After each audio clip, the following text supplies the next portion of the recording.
patin. Itulah julukan bagi desa Koto Masjid di Kecamatan 13 Koto Kampar, Provinsi Riau. Di sini ada ratusan kolam ikan patin yang diusahakan oleh hampir semua warganya sejak tahun 2007. Produksi ikan patin beragam ukuran mencapai 10 ton setiap harinya. Hari ini kami memanen ikan patin yang sudah berumur 6 bulan milik Pak Firman Edi. Pada masa ini, ikan patin berukuran di atas 1 kg. Harga jual per kilonya sekitar Rp14.000. Dari satu kolam berukuran sekitar 50 meter persegi ini bisa dihasilkan sekitar 2 ton lebih ikan patin. Hasil panen kemudian dimasukkan ke dalam drum-drum untuk diangkut dan nantinya ditimbang untuk dikirim ke penampungan ataupun pasar.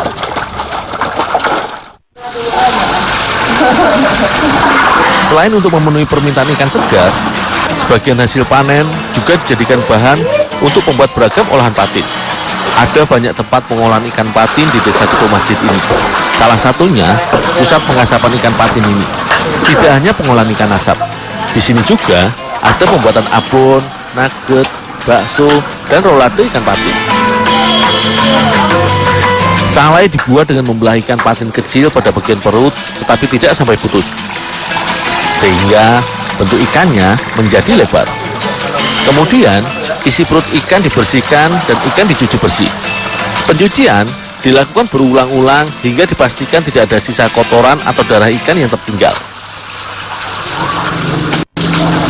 Ikan yang sudah dibersihkan kemudian aku bawa ke tempat pengasapan ikan. Posisi ikan disusun melebar di mana semua bagian ikan terbuka agar semua dapat terasapi dengan sempurna. Satu salayan bisa menampung hingga 150 ikan patin. Salayan yang sudah berisi ikan patin kemudian disusun di atas rak kayu yang pada bagian bawahnya ada kayu bakar.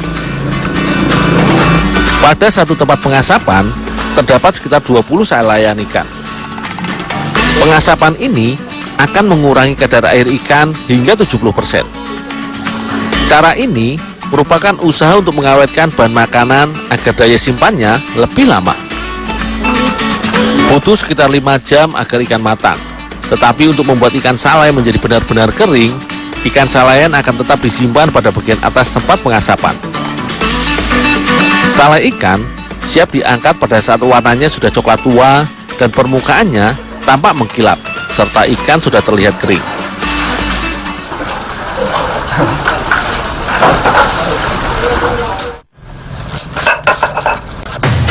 Hasil dari olahan ini bisa dibuat masakan batobu.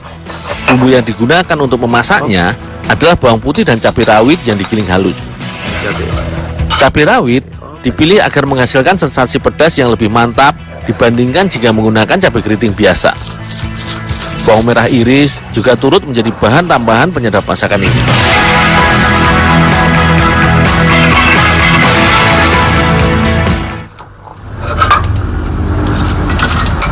Sebagai kuah gulai, digunakan air perasan santan kelapa.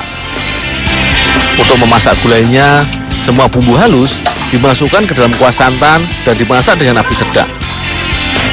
Cabai giling, irisan bawang putih, daun jeruk, daun kunyit, hingga serai juga dijadikan rempah penyedap masakan. Semua bahan ini kemudian diaduk dan dimasak hingga mendidih. Barulah setelah itu, sayuran seperti terong dan kacang panjang ditambahkan. Salai patin kemudian dimasukkan ke dalam kuali setelah semua bumbu dan sayuran mendidih. Rasa ikan patin yang gurih serta bumbu gulai batobu berpadu pas dengan aroma ikan asap hingga menambah istimewanya cita rasa masakan gulai salai ini.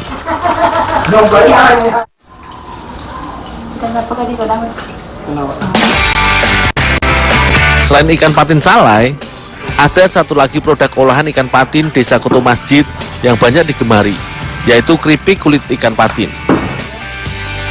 Berbeda dengan ikan salai yang menggunakan patin berukuran kecil, maka keripik kulit ini dibuat dari ikan berukuran besar seperti hasil panen sebelumnya. Untuk dijadikan keripik, kulit ikan patin harus dipisahkan dari dagingnya. Kulit ikan patin yang sudah dipisahkan dari dagingnya masih harus dikerok lagi untuk memastikan tidak ada daging ikan yang menempel. Selanjutnya, kulit ikan yang sudah bersih ini dicuci sebentar. Hasil dari kulit ikan direndam terlebih dahulu dengan air kapur agar pada saat digoreng nanti tekstur kulit ikan bisa menjadi lebih renyah. Selanjutnya, kulit ikan yang sudah direndam air kapur perlu direbus sebentar ke dalam panci yang airnya sudah mendidih. Pemasakan ini akan mematangkan kulit ikan dan bisa menjadi tahan lama. Jika terlalu lembek, maka kulit ikan sulit untuk mengembang saat digoreng nantinya.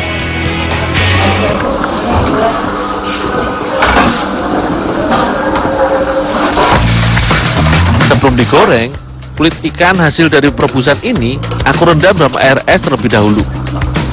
Tujuannya agar kulit ikan menjadi kenyal dan mudah lengket serta menyatu dengan adonan keripiknya.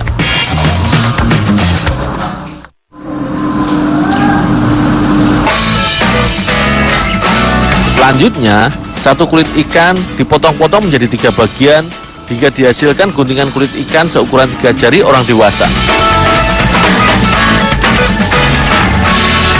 Untuk menggoreng keripik kulit ikan ini dibutuhkan bumbu halus berupa campuran kencur dan bawang putih dan ketumbar yang diblender halus.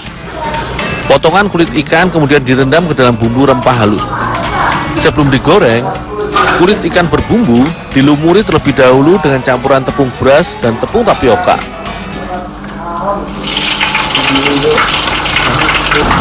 Kulit ikan kemudian digoreng ke dalam minyak panas dan dimasak hingga berwarna kekuningan. Saat dimasukkan ke kuali, kulit ikan harus dimasukkan satu persatu agar tidak menempel satu sama lain, sehingga bisa mengembang saat digoreng.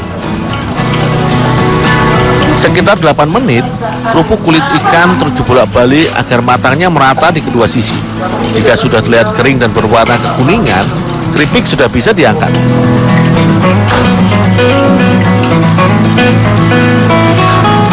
Hasil penggorengan keripik kulit ikan patin ini ditiriskan hingga minyaknya turun.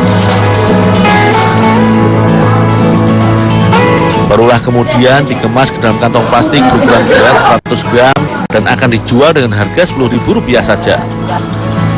Di tempat pengolahan kerupuk ikan milik Bu Nani ini, satu kali pemasakan bisa dihasilkan sekitar 50 bungkus kerupuk kulit ikan patin yang gurih dan renyah.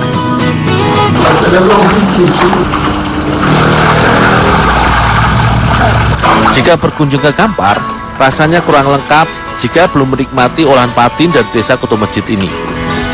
Rasa ikan patin yang gurih serta bumbu gulai batobo berpadu pas dengan aroma ikan asap hingga menambah istimewa cita rasa masakan gulai sale ini. Begitu pula keripik kulit patin yang renyah, menambah nikmat santap soreku hari ini.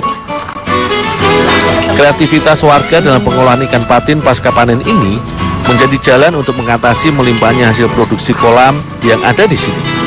Sehingga ikan patin memiliki nilai ekonomi yang tinggi.